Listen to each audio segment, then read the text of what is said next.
Chào mừng các bạn đến với kênh The Village of Lee. Tiếp tục chuỗi móc khuy cài nút áo thì hôm nay cùng móc quả cà chua với mình nha. Đầu tiên mình sẽ nói về phần nguyên liệu. Về phần len, mình dùng len miêu cotton với một cuộn là 50g, có cỡ sợi là 2mm và mình dùng 2 màu.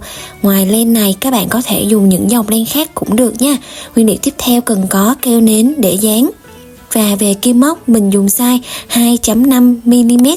Các bạn dùng len khác cũng nhớ điều chỉnh size kim cho thích hợp. Đầu tiên mình dùng len màu đỏ để móc phần quả. Mình tạo một nút thắt.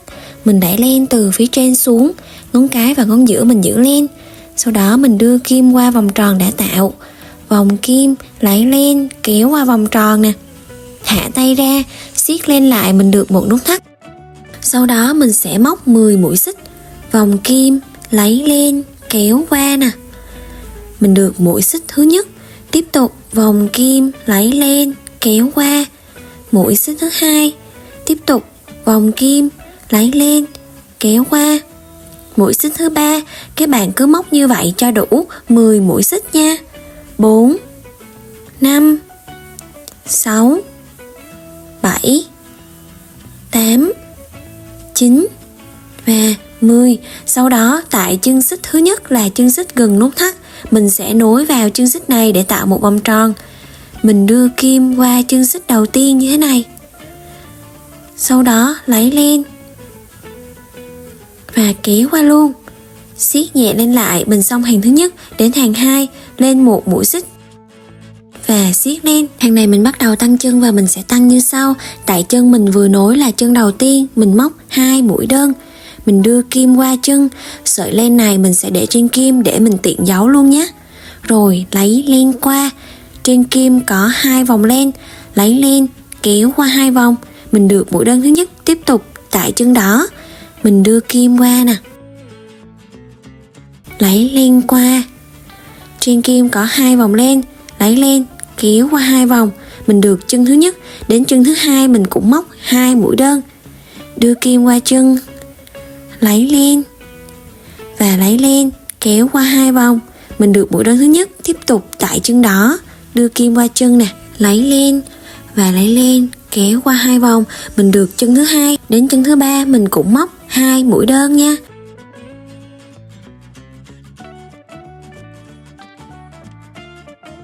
Mũi đơn thứ nhất. Tiếp tục tại chân đó và mũi đơn thứ hai.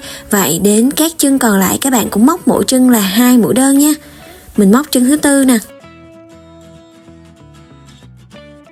Rồi trong lúc móc các bạn giấu len luôn nhé. Mũi đơn thứ nhất. Tiếp tục tại chân đó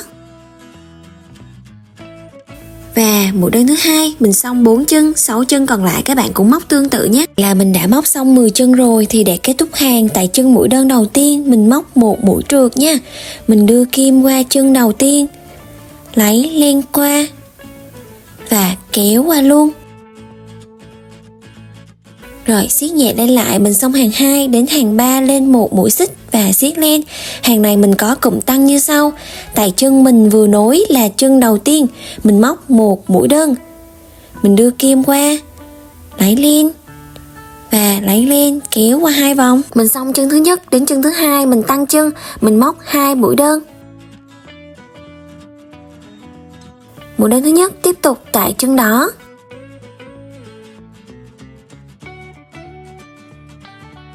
và mũi đơn thứ hai. Vậy là mình đã xong một cụm. Các bạn lặp lại cụm như vậy cho đến cuối hàng nha. Gồm chân đầu tiên là một mũi đơn và đến chân tiếp theo mình tăng chân, mình móc 2 mũi đơn vào một chân.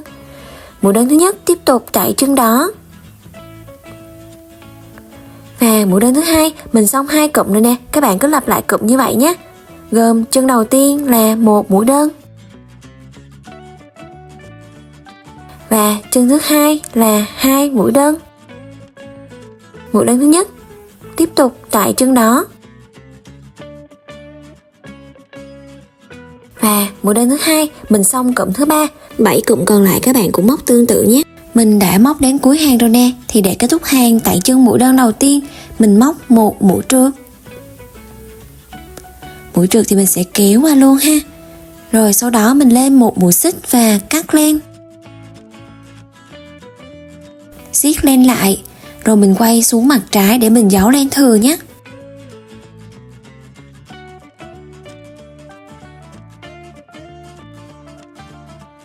Giấu len xong rồi thì mình cắt len thừa đi. Vậy là mình đã móc xong phần quả rồi, bây giờ mình móc phần cuốn nhé. Đầu tiên mình sẽ tạo một vòng tròn ma thuật. Mình đẩy len từ phía trên xuống, ngón cái và ngón giữa mình giữ lên. Sau đó mình đưa kim qua vòng tròn đã tạo nè.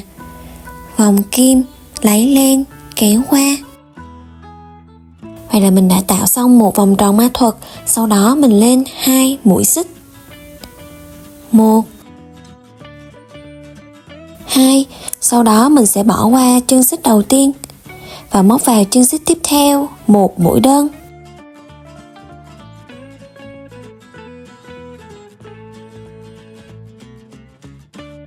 Sau đó móc 1 mũi trượt vào vòng tròn. Mình xong được một nhánh, bây giờ mình sẽ lặp lại nhánh này thêm 4 lần nữa nha. Mình lên 2 mũi xích.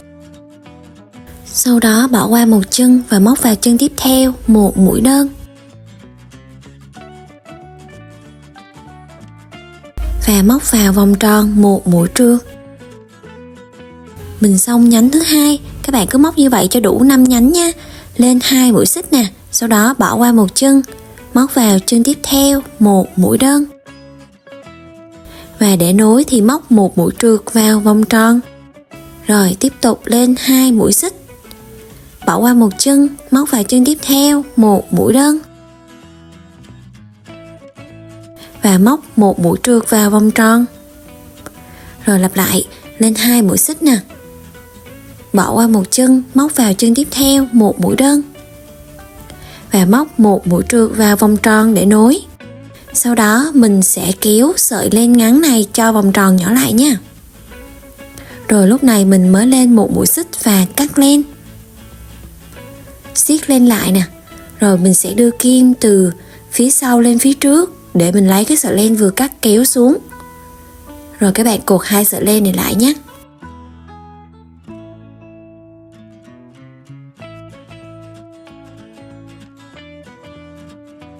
Cột xong rồi thì mình cắt len đi. Vậy là mình đã móc xong phần cuốn.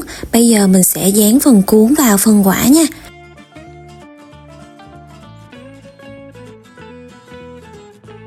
Mình cho keo vào mặt trái nè. Và mình sẽ dán vào cái chân cuối của quả cà chua nhé. Sau khi dán xong thì chiếc khuy cài nút áo có hình quả cà chua cũng đã hoàn tất rồi. Mình chúc các bạn móc thành công nha. Các bạn thấy video hay thì đừng quên bấm like và đăng ký để ủng hộ kênh mình nhé.